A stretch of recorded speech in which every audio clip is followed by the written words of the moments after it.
COVID-19, the highly contagious SARS-CoV-2 virus that emerged in Wuhan, China last December, has turned the world we know upside down. On January 23rd, just 2 days before the Lunar New Year Day, Wuhan was put on lockdown. By the end of January, eventually all China was on lockdown, including factories and distribution centers. This created a major disruption in global market, since China is one of the two key players in our global economy. Almost everything is produced in China, from our clothes to electronics. We remember this news from Elon Musk's Tesla and CNN, which says their Model 3 production was expecting 1 to 1.5 weeks delay due to their factory in Shanghai being shut down following the lockdown protocol. We also saw Apple declared around February 2020 that it's going to miss its revenue goal this year thanks to the production halt and decrease in iPhone demands across China. Because we know not only China is one of the biggest and fastest manufacturers in the world, but they're also the biggest and the fastest consumers in the world. If we take a look at the things around our house, however, what products do we have that most often is labeled Made in China? Yes, that's correct. It's our clothes. China is the center of garment production in the world. I know, we have India and Bangladesh as garment production centers as well. For example, we see Inditex, the parent group of Zara, Stradivarius, Pull&Bear, and others, had production in Bangladesh, Spain, and China.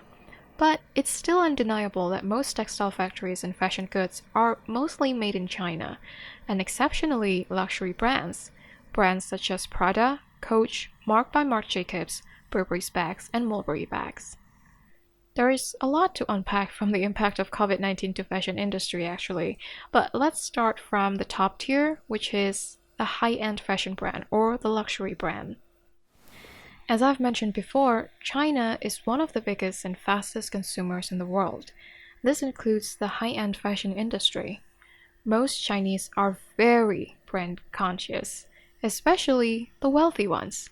If you know the movie Crazy Rich Asian, yes, everything you see there is true. Crazy rich Chinese love branded items. I mean, even normal okay rich Chinese love branded items. According to American management consulting firm McKinsey & Company, who wrote an article in 2017, Chinese luxury consumption accounted for $7.4 billion annually up to 2016, which constitutes a third of global luxury market.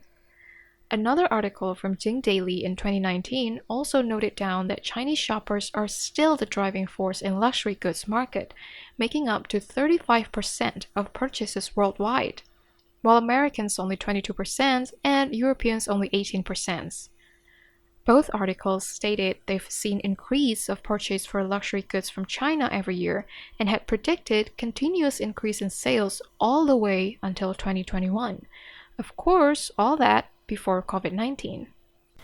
Due to China's lockdown, high-end brands under the groups such as LVMH and Kering have been facing serious drops in sales and revenue from January to March 2020.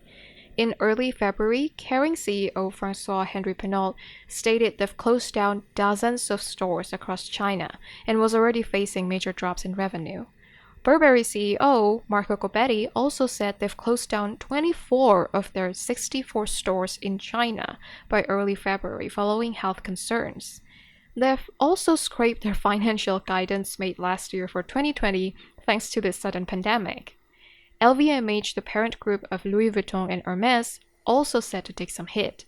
China makes up 30% of their luxury sales, and their CEO Bernard Arnault admitted they experienced significant drop in sales in the first week of February.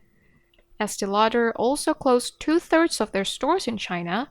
Tapestry, the parent group for Coach and Kate Spade, closed most of their stores by February and estimated sales drop as much as $250 million for the first half of the year.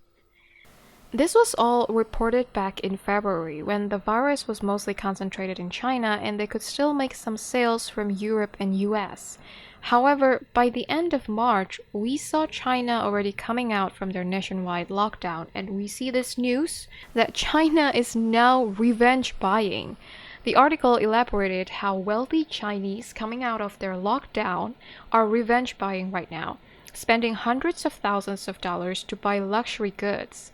For example, Hermes' flagship store in Guangzhou brought in $2.7 million sales in just one day after they reopened. That's insane amount of money.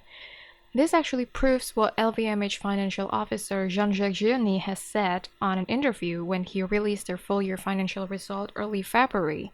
In his interview, he had said if the issue is resolved, aka the virus spread has died down in China, within 2.5 months, the impact for LVMH wouldn't be that bad, since it's most likely sales are going to experience an increase after the lockdown is lifted, which could make up their loss for the first 2.5 months.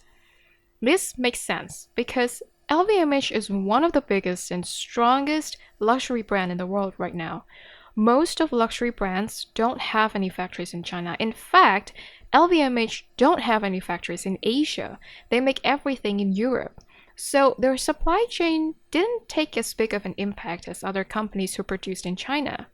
I said most luxury brands, by the way, not all, because, like I've mentioned before, we know there are brands such as Ralph Lauren, Balenciaga, Burberry, Prada, etc. that are made in China. What I'm saying here is even though most of these luxury brands make lots of sales from Chinese, be that in China or outside China by Chinese tourists, they also have a higher profit margin than other companies, which allows them to get through this pandemic crisis with minimum impact. Also, come to think of it, those who purchase these luxury brands regularly are also people in the high top tier income class, which constitute less than 10% of the world population. The rest, from the lower income class, are purchasing once in a while or even once in a lifetime. During this pandemic, we see millions of people from mid to low income class lose their jobs or goes bankrupt on their businesses. These people don't shop luxury brands often. They shop in retail stores, which is why, yes, of course, sales are slightly decreasing for luxury brands, but not to the extreme, since their target customers' bank account are not deeply affected by the pandemic. In accordance, one level below the luxury brand, we have retail stores who do get major impact from the pandemic. But with all that said, I'm gonna end this video right here. We're gonna talk about the impact on retail industry, garment workers, and independent designers on the next video, because if I cramp it all into one video, it's gonna be too long. Thank you so much for watching. I hope this video is informative for you. If you do work in fashion industry, if you don't work in fashion industry, then I hope at least, well, now you know the impact of COVID-19 or this pandemic to the fashion industry in general. So don't forget to click like and subscribe to see more contents from this channel, and I'll see you around. Bye!